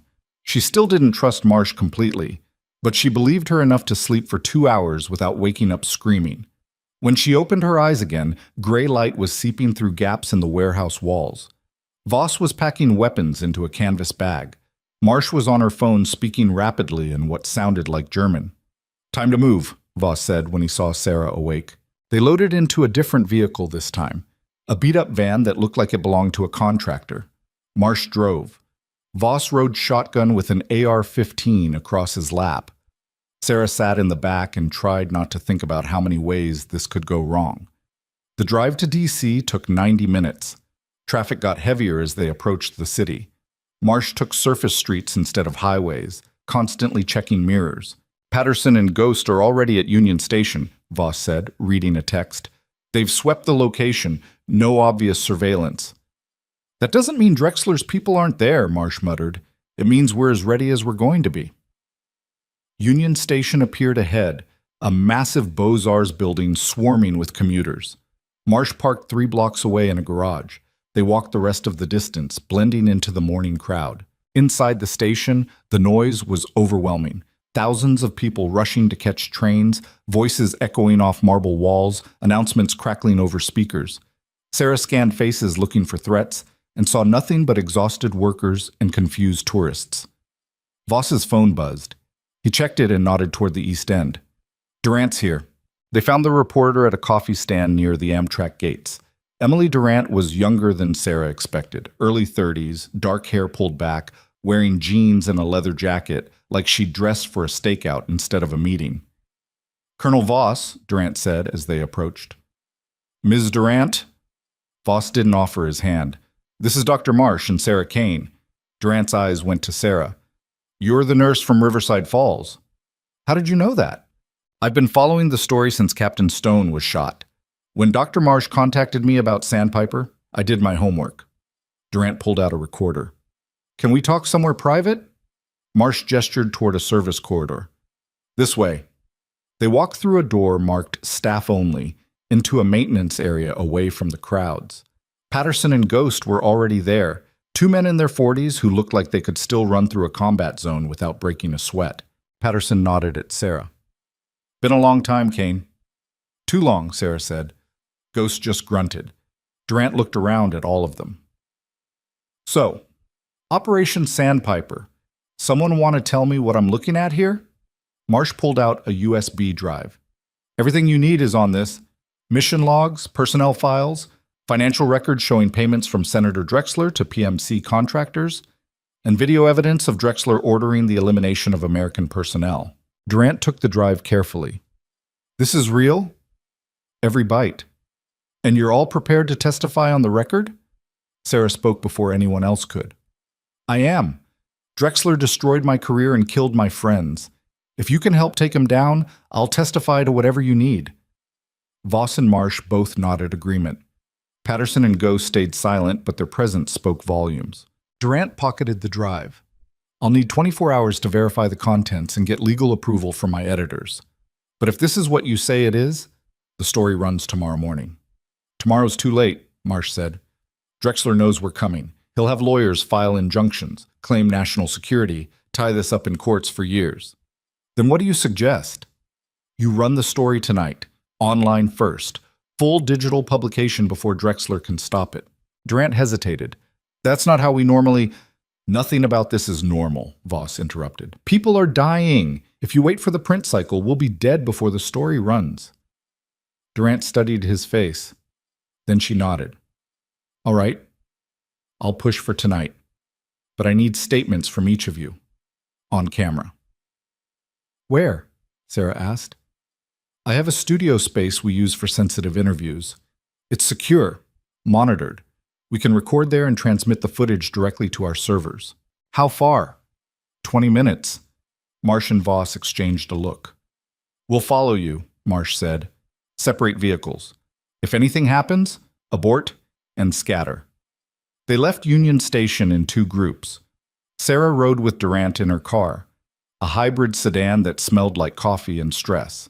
Marsh, Voss, Patterson, and Ghost followed in the van. You're brave, Durant said as she drove, coming forward like this. Sarah watched the streets pass.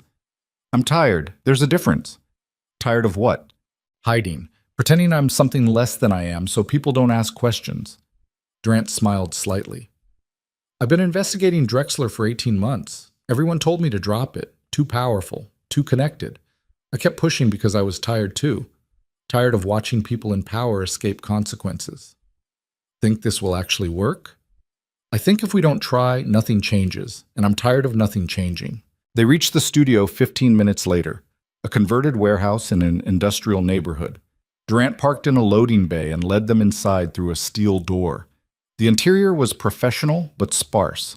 Camera equipment, lights, a small set designed to look like a newsroom, an editing bay with 3 monitors. We'll record one at a time, Durant said. Start with your background, then walk through what happened during Sandpiper. Be specific. Names, dates, everything you remember. Sarah went first. She sat under the lights and told her story from the beginning. The recruitment, the training, the missions in Afghanistan, the night everything went wrong, Voss's orders, the decision to save Ortega, the discharge that destroyed her career. Durant asked careful questions, guiding Sarah through details without leading her. By the time they finished, Sarah's throat was raw and her eyes burned. "Thank you," Durant said quietly. "That took courage." Voss went next. His testimony was colder, more clinical. He described the orders he received from Drexler in explicit detail. Confirmed the video was authentic. Named 3 other operations where Drexler had authorized similar eliminations. Marsh testified last. She was the bombshell, a CIA case officer admitting to running illegal operations and naming specific officials who authorized them. By the time they finished, it was almost noon. Durant was at her computer uploading footage to encrypted servers. "This goes live in 6 hours. My editor wants to review the video first, but he's already greenlit the story. By tonight, Drexler's career is over." Sarah felt something unclench in her chest. "It's done?" "Almost." Durant looked up. "I need you all to stay here until publication.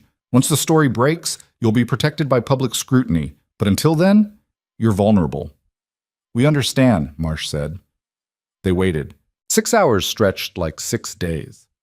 Sarah paced the studio. Voss cleaned his rifle methodically. Patterson and Ghost played cards.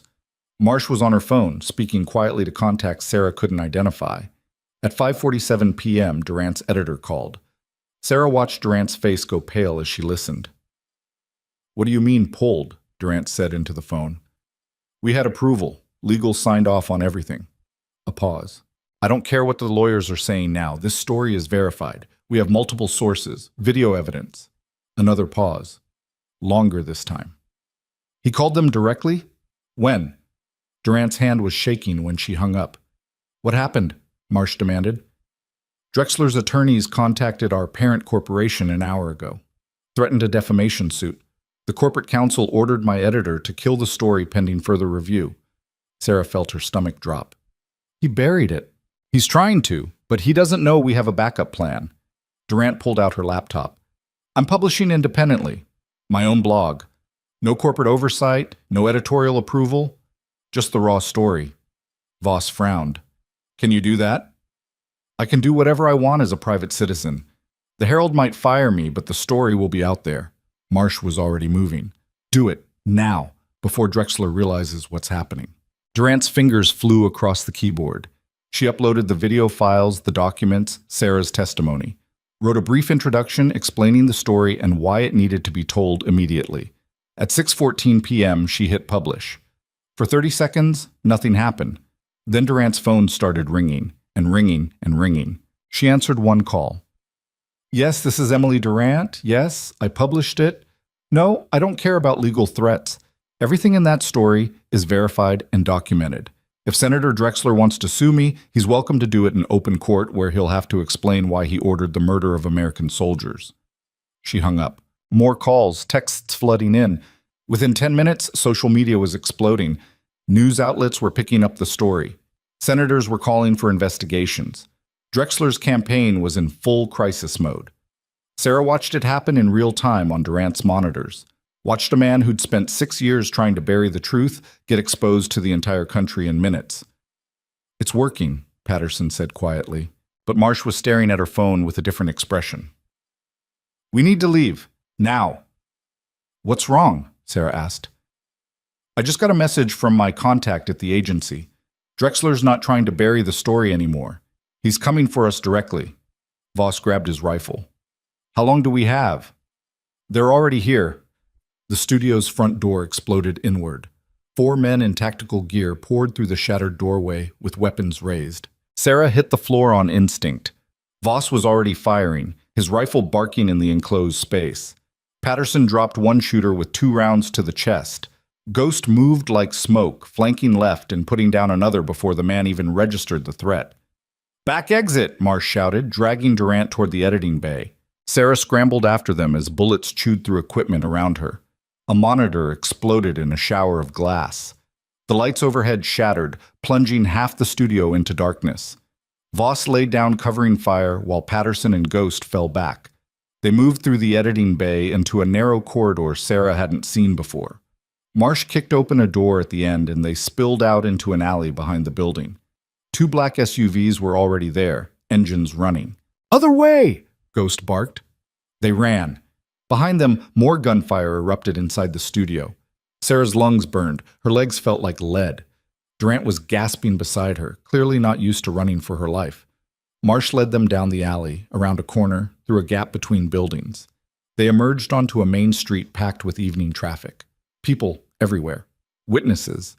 The shooting stopped. Sarah bent over, hands on her knees, trying to catch her breath. "They won't shoot in public." "They don't need to," Marsh said grimly. She was looking at her phone. "The story's been live for 8 minutes. Drexler's already got half of DC scrambling to contain it." "Can they take it down?" Durant asked. "No, it's out there now, mirrored on a dozen sites already. But Drexler can still kill us and claim we fabricated everything." Voss was scanning the street. "We need federal protection, real protection, not whatever compromised chain of command got Townsend killed." "I know someone," Durant said. She pulled out her phone with shaking hands. "FBI Deputy Director Marcus Reeves. He's been investigating political corruption for years. If I can get him this evidence directly—" "Do it," Marsh said. "Now." Durant made the call. Sarah watched her speak rapidly, explaining the situation in clipped sentences. After 2 minutes, Durant hung up.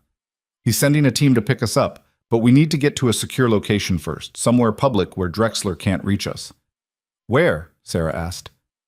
"The museum. It's 4 blocks from here. Glass walls, security cameras, everywhere, packed with tourists. They can't take us out there without creating a massacre." They moved fast through the DC streets, staying in crowds, using other pedestrians as shields. Sarah kept waiting for gunfire that never came. Either Drexler's people had lost them in the chaos, or they were hanging back waiting for a cleaner opportunity. The museum appeared ahead, a massive modern building with walls of glass facing Pennsylvania Avenue. Durant led them inside where hundreds of visitors were wandering exhibits about press freedom and journalism. "We wait here," Durant said. "FBI's 10 minutes out." Sarah found a bench near the front windows where she could watch the street. Her heart was still hammering. Adrenaline made her hands shake. She pressed them against her knees and tried to breathe. Voss sat beside her. "You did good back there." "I didn't do anything. You and Patterson did the shooting." "You stayed calm, didn't freeze. That's something." He was quiet for a moment. "I'm sorry." Sarah looked at him. "For what?" "For destroying your career, for making you think you did something wrong when you saved a man's life." His voice was rough. "You were a better soldier than I ever was. You deserved better than what I did to you." Sarah didn't know what to say. She'd spent 6 years hating Voss for what he'd taken from her. Hearing him acknowledge it now felt strange. Not satisfying, just strange. "You were following orders," she said finally. "Bad orders. And I followed them because I was afraid. Afraid of Drexler, afraid for my career, afraid of what would happen if I stood up." Voss looked at his hands. "You weren't afraid. You saw what was right, and you did it. That takes more courage than anything I've done in 30 years of service." Before Sarah could respond, Marsh appeared. "FBI's here, 3 vehicles outside. Deputy Director Reeves wants to speak with us personally." They walked out together, all 6 of them. The SUVs were waiting at the curb, marked federal vehicles with agents in suits flanking them. A man in his 50s stepped forward. Gray hair, sharp eyes, wearing a FBI windbreaker over a dress shirt. "Ms. Durant, I'm Deputy Director Reeves." He looked at the rest of them. "Which one of you is Sarah Kane?" Sarah raised her hand. Reeves studied her face. "The nurse who saved Captain Stone's life." "Yeah." "Stone's awake. He's asking for you." Sarah felt something catch in her throat. "He's alive?" "And talking. He gave us a statement this morning about Drexler's operation. Combined with your testimony and the evidence Miss Durant published, we have enough to move immediately. Reeves gestured toward the vehicles. I need all of you to come with us. Protective custody until this is resolved. How long will that take? Marsh asked. Could be days. Could be weeks. But Senator Drexler is about to have the worst night of his political career. Reeves smiled grimly. The Attorney General is preparing charges as we speak. Conspiracy to commit murder, obstruction of justice, abuse of power. This is going to be the biggest political scandal since Watergate. They loaded into the SUVs. Sarah rode with Reeves, watching the city pass outside the tinted windows. Somewhere out there, Drexler was watching his world collapse in real time. All the power, all the connections, all the money, none of it could stop the truth once it broke free. The convoy drove to an FBI field office in Arlington. Inside was controlled chaos, agents moving rapidly between desks, phones ringing nonstop, monitors showing news coverage of the breaking scandal. Every major network was covering the story. Sarah saw her own face on screen, a photo from her nursing license next to headlines about corruption, conspiracy, and cover-up. Reeves led them to a conference room. Wait here. I'll have agents take your full statements individually. In the meantime, there's someone who wants to see you. He left. A minute later, the door opened again. Captain Derek Stone walked in. He looked terrible, face pale, moving carefully like his ribs hurt, one arm in a sling. But he was alive, and he was smiling. Kane, he said, hell of a way to save someone's life. Sarah stood. You're supposed to be in a hospital. Discharged myself, couldn't miss this. Stone looked at Voss and Marsh. Colonel, Doctor, good to see you both breathing. Barely, Voss muttered. Stone turned back to Sarah. I came to Riverside Falls to recruit you. Took a bullet before I could make the pitch. So I'm making it now. He pulled out a folder and set it on the table. Joint Special Operations Command is creating a new medical response unit. Elite combat trauma specialists embedded with Tier 1 operators. They want the best. And according to everyone who survived Sandpiper, you're the best. Sarah stared at the folder. You're offering me a job? I'm offering you your career back, the one you should have had 6 years ago. Sarah opened the folder. Inside was an official reinstatement notice from the Army. Her discharge was being overturned, her records cleared. Everything Voss had buried was being brought back to light with commendations attached. This is real? She asked quietly. Every word. Stone's face was serious. You saved my life when everyone else said I was dead. You stood up to power when it would have been easier to stay quiet. JSOC needs people like you, people who won't back down when it matters. Sarah's hands were shaking again, but this time it wasn't fear or adrenaline. It was something else, something that felt like vindication. What about Ortega? She asked. The soldier I went back for. Lieutenant Ortega is waiting outside. He wanted to thank you personally. The door opened. A man in his 20s walked in wearing army fatigues with officer's insignia. Sarah recognized his face instantly despite 6 years of aging. The terrified private bleeding out in a ditch was now a confident officer with scars on his neck and fire in his eyes. Ma'am, Ortega said, I don't know if you remember me. I remember, Sarah said. You saved my life. You disobeyed orders and risked everything to pull me out of that ditch, and then they destroyed your career for it. Ortega's voice was steady but intense. I spent 6 years trying to make that right, trying to get someone to listen. It took Stone and a congressional investigation, but we finally did it. The Army's acknowledging what happened. You're getting the recognition you deserved from the beginning. Sarah couldn't speak.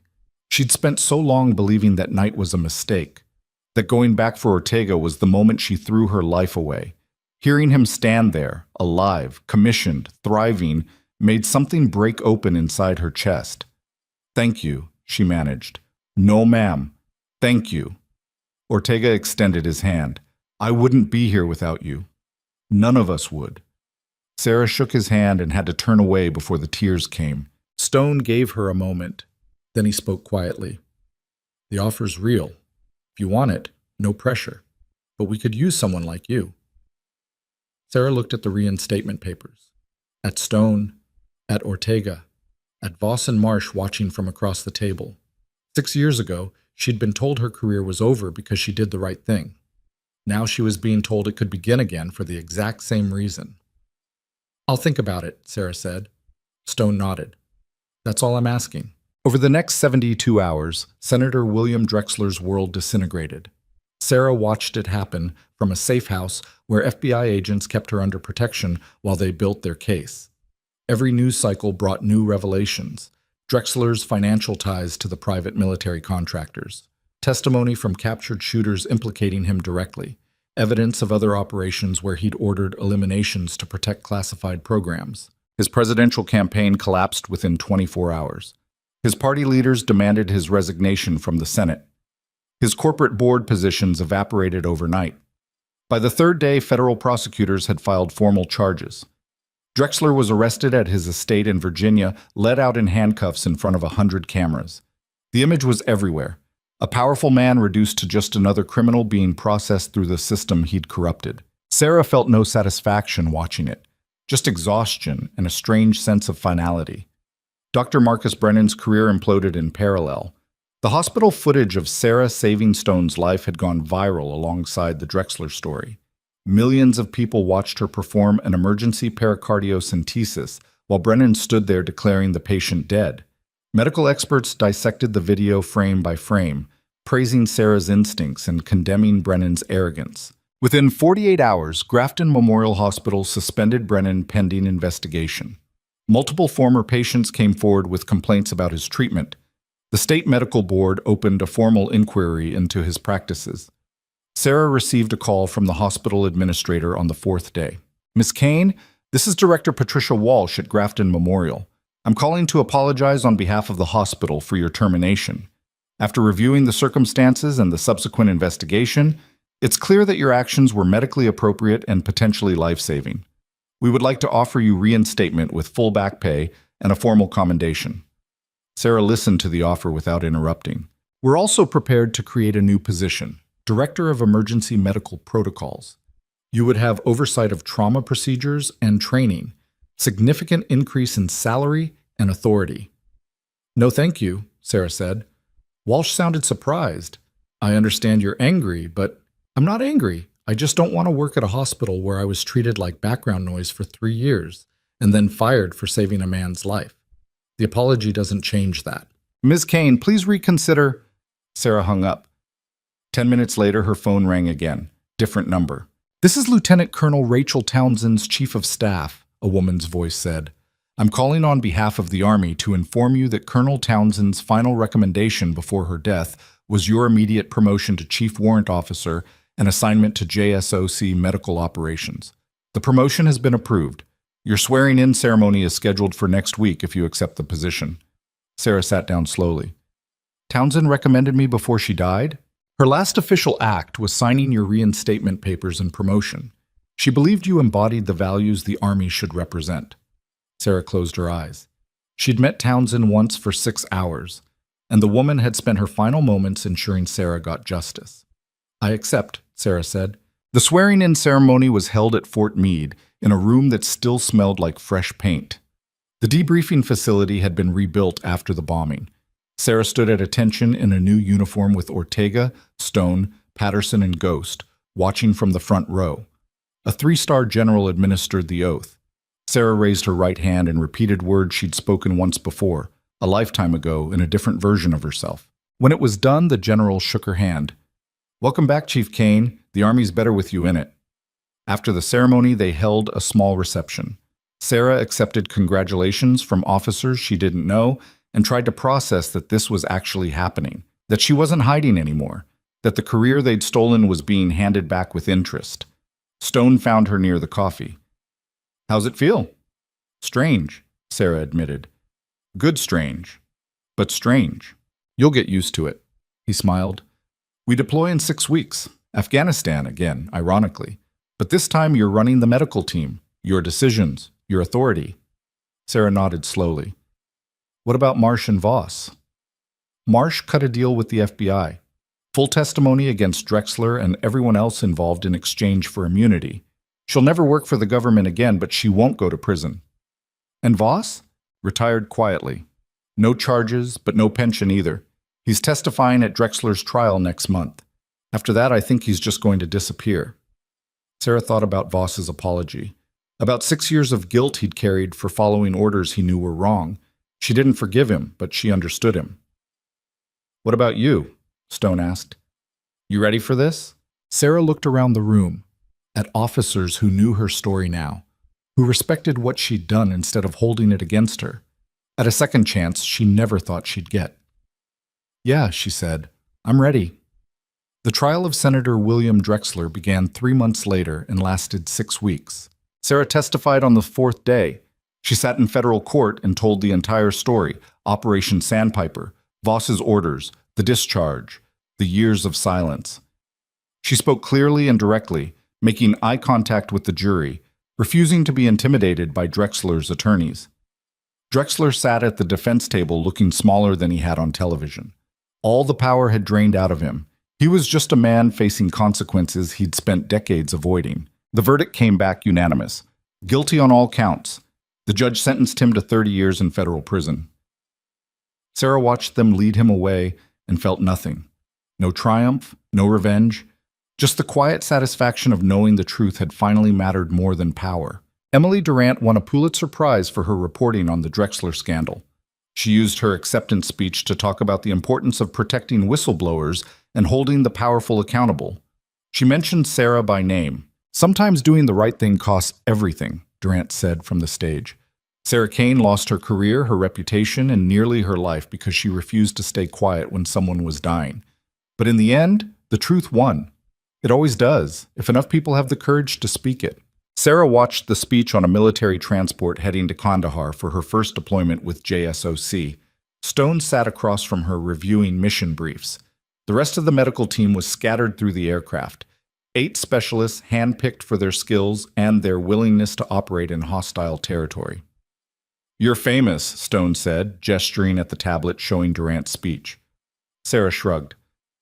"I just did my job." "That's exactly what made you famous. You did your job when everyone else was covering their ass." Sarah looked out the window at clouds stretching to the horizon. "Think it'll make a difference?" "What, the trial?" "All of it. Drexler going to prison, Brennan losing his license, the story going public. Think it actually changes anything?" Stone was quiet for a moment. "I think it changes things for the people who were too afraid to speak up before. They see what happened to you, how you lost everything, and got it back because you refused to compromise. And maybe they find the courage to do the same." That's optimistic. That's realistic. Change doesn't happen because the system suddenly works. It happens because individuals decide they won't tolerate the broken parts anymore. Stone closed his briefing folder. "You didn't change the whole system, but you changed the part you could reach. That's enough." Sarah thought about that as the transport flew east toward another war zone. About all the years she'd spent believing her choice to save Ortega was a mistake. About how close she'd come to staying silent forever. The plane landed at Bagram Air Base after 14 hours.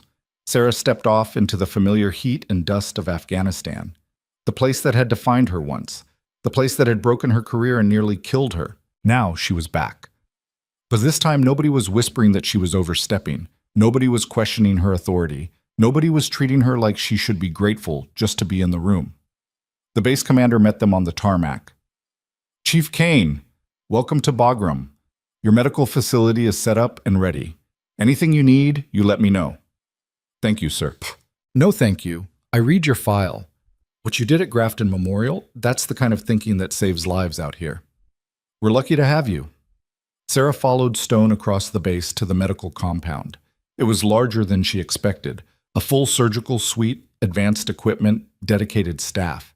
Everything she would have killed for during her first deployments. "This is yours," Stone said. "You run it however you see fit. No second guessing from command. No bureaucracy. Just keep my operators alive when things go wrong." Sarah looked around the facility. At equipment that worked. At staff who reported to her. At a position where her decisions mattered. "I can do that," she said. Over the next 8 months, Sarah's team saved 43 lives. Operators who came in bleeding out from firefights, vehicle crashes, IED strikes. Soldiers who would have died in transit if they'd been sent to a traditional field hospital. People who survived because Sarah was there to make the hard calls and execute procedures most medics only read about in textbooks. Her reputation spread through the special operations community. When teams deployed to hostile territory, they specifically requested her medical unit as backup.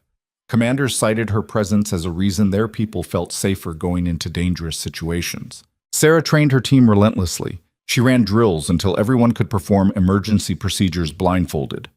She pushed them harder than any instructor they'd encountered because she knew what happened when medical personnel hesitated or second-guessed themselves. She also taught them something else, something she'd learned the hard way over 6 years of silence. If you see something wrong, you speak up, she told them during a training session. I don't care if it's a doctor, a colonel, or a general. If you know someone's going to die because of a bad call, you say something. You might lose your job. You might get punished, but at least you'll be able to look at yourself in the mirror. One of the younger medics raised his hand. What if nobody listens? Sarah met his eyes. Then you make them listen. However you have to. Because saving lives is more important than following rules that get people killed. News of Dr. Marcus Brennan's medical license revocation was buried in the back pages of medical journals. He fought the decision for 6 months before finally accepting a permanent suspension. His last public statement was a rambling defense of his actions that blamed hospital politics and nursing staff for his downfall. Nobody believed him. Several former patients filed malpractice suits citing his negligence in their care. Grafton Memorial Hospital settled 3 cases out of court for undisclosed amounts. Brennan's name became synonymous with medical arrogance, a cautionary tale taught in nursing schools about what happens when ego overrides patient care. Sarah heard about it from a former colleague who emailed her in Afghanistan. Brennan's finished, trying to get a job at a clinic in Idaho, but nobody will hire him. Everyone knows what he did to you. Sarah read the email and felt nothing. Brennan wasn't worth her anger anymore. He was just another person who'd built his career on making others feel small. Eventually, people like that always got exposed. She deleted the email and went back to work. 12 months after her reinstatement, Sarah received orders to return stateside for a promotion ceremony and reassignment. She was being made director of JSOC Medical Operations, overseeing trauma response for all special operations units worldwide. Stone walked her to the helicopter that would take her to Bagram for her outbound flight. You're going to be great, he said. Those bureaucrats at command don't know what hit them. Sarah smiled.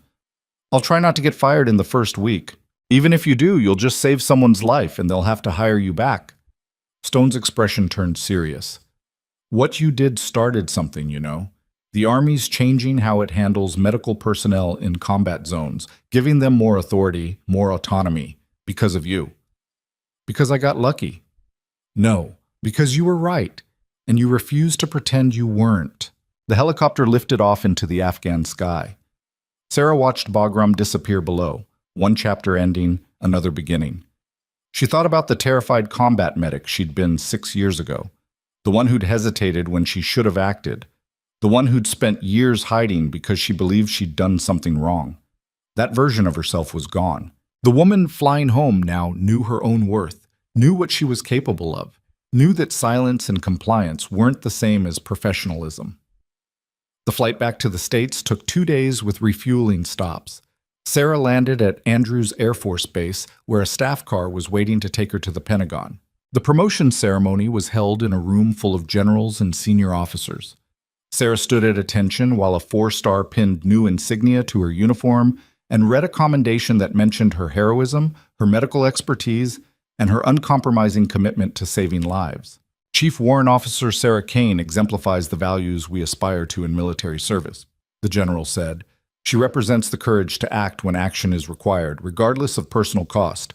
The Army is proud to have her leading our most elite medical operations. Afterwards, there was a reception, brass shaking her hand, officers asking about her deployments, colleagues congratulating her on the promotion. Sarah accepted it all with the same quiet professionalism she'd always carried. But inside, something had shifted. She wasn't trying to prove herself anymore, wasn't trying to earn respect or permission. She just was what she was, and what she was turned out to be enough. Near the end of the reception, a young captain approached her, female, mid-20s, wearing a medical corps insignia. Ma'am, I'm Captain Lisa Morrison. I just wanted to say thank you. Sarah looked at her. For what? For what you did at Grafton Memorial. I'm a nurse too, Army Reserve, And I've been in situations where I knew the doctor was wrong, but I was too afraid to speak up. Morrison's voice was quiet but steady. Seeing what you did, how you stood up even when it cost you everything, it gave me courage to do the same. Last month I was in a civilian ER and a patient was crashing. The attending was making calls I knew were wrong, and instead of staying quiet, I spoke up. I challenged him in front of the whole staff. "What happened?" Sarah asked. "He tried to have me fired, but the hospital reviewed the case and found I was right. The patient lived, and the doctor got reprimanded." Morrison smiled slightly. "I would have stayed quiet before. I would have let it happen because I was afraid. But I thought about you, about what you risked, and I realized I couldn't live with myself if I didn't try." Sarah felt something warm spread through her chest. "You did good. I learned from the best." Morrison hesitated. "I applied for a position with JSOC Medical. If you're looking for people, I'd be honored to serve under your command." Sarah looked at the young captain, saw the determination in her eyes, the same fire Sarah had carried through 6 years of doubt and silence. "Send me your file," Sarah said. "We'll talk." Morrison left with a smile that could light up a room. Stone appeared at Sarah's elbow. "Making recruits already?" "Just giving someone a chance." Sarah watched Morrison disappear into the crowd. "The kind of chance I wish someone had given me 6 years ago." "You're giving yourself that chance now. That's what matters." Sarah nodded slowly. "Yeah, I guess I am." The reception wound down. Officers drifted away to their next assignments, their next deployments, their next battles. Sarah stood alone near the windows overlooking the Pentagon courtyard and thought about the path that had brought her here. From a terrified combat medic disobeying orders to save a dying soldier, to a discharged veteran hiding in civilian life, to a night nurse treated like furniture by arrogant doctors, to a woman who refused to let another patient die because protocol mattered more than breathing, to this uniform, this rank, this responsibility. It wasn't a straight line. It wasn't easy, but it was hers, and nobody could take it away again. Sarah's phone buzzed, a text from an unknown number. "This is Jamie Ortega. Heard about your promotion. Congratulations, Chief. You earned it. Thank you for everything." Sarah typed back, "Thank you for pushing for the truth. None of this happens without you." Another text came through immediately. "None of it happens without you. You saved my life. Now you're saving others. That's what heroes do." Sarah stared at the word. Hero. She didn't feel like one. She'd just done what needed to be done. Made the choices nobody else would make. Refused to accept that following rules was more important than preserving life. But maybe that was enough. Maybe heroism wasn't about being perfect or fearless. Maybe it was just about showing up and doing the right thing, even when the cost was everything you had. Sarah pocketed her phone and walked out of the Pentagon into the Virginia evening. The sky was turning gold and orange, the same colors she remembered from Afghan sunsets. Different continent, same fight. She thought about all the soldiers who would deploy into danger over the next year, about the injuries they'd sustain and the trauma they'd endure, about the medics and doctors and nurses who would work to save them when everything went wrong. Some of those medical personnel would hesitate, would defer to authority even when authority was wrong, would let protocol override instinct because it was safer than speaking up. But some wouldn't. Some would remember Sarah's story, would remember that sometimes the right choice is the hard one, that sometimes saving a life means risking everything else. And maybe, just maybe, they'd find the courage to act. Sarah walked to her car, thinking about the words Durant had spoken during her Pulitzer speech. The truth always wins if enough people have the courage to speak it. Sarah had spoken it, despite the cost, despite the fear, despite everything she'd lost and everything she'd risked. And in the end, she'd won. Not because the system worked, but because she refused to let the broken parts stop her from doing what was right. That was the lesson. That was the message. You don't wait for the world to be fair. You don't wait for permission to do what needs to be done. You act, you speak, you fight. And sometimes, if you're lucky and stubborn and unwilling to back down, you change the small corner of the world you can reach. Sarah drove out of the Pentagon parking lot toward her new apartment in Arlington. Tomorrow, she'd report to JSOC headquarters and begin her new assignment. She'd meet her staff, review protocols, prepare for the work ahead. But tonight, she was just Sarah Kane, a woman who'd been fired for saving a life, who'd been hunted for telling the truth, who'd lost everything and gotten it back because she refused to stay silent when silence meant death. She'd spent 6 years believing that night in Afghanistan was her greatest mistake. Turned out it was her defining moment. The moment she learned that her voice mattered more than anyone else's permission, that her judgment was worth trusting, that doing the right thing was always worth the cost, even when the cost was everything. Sarah parked outside her building and sat in the darkness for a moment. She thought about the people she'd saved, Rodriguez and Kim, who didn't make it, Townsend, who died protecting the truth, Stone and Ortega, who lived because someone refused to give up. She thought about Durant's words and Morrison's gratitude and the weight of responsibility that came with leading others into danger. And she thought about the scared nurse who'd stood in Grafton Memorial's trauma room with a scalpel in her hand, knowing that what she was about to do would destroy her career. That woman had been right about the diagnosis, about the treatment, about the choice, and Sarah would spend the rest of her life honoring that choice by making sure other people had the courage to trust themselves when it mattered most. She got out of the car and walked into her building. Tomorrow would bring new challenges, new patients, new battles, but she'd face them the same way she'd faced everything else, with her head up, her voice clear, and the absolute certainty that no title, no rank, and no authority would ever make her stay silent when someone's life hung in the balance. They'd tried to make her invisible, tried to punish her for being right, tried to bury her along with the truth. But Sarah Kane was done being buried, and she was just getting started.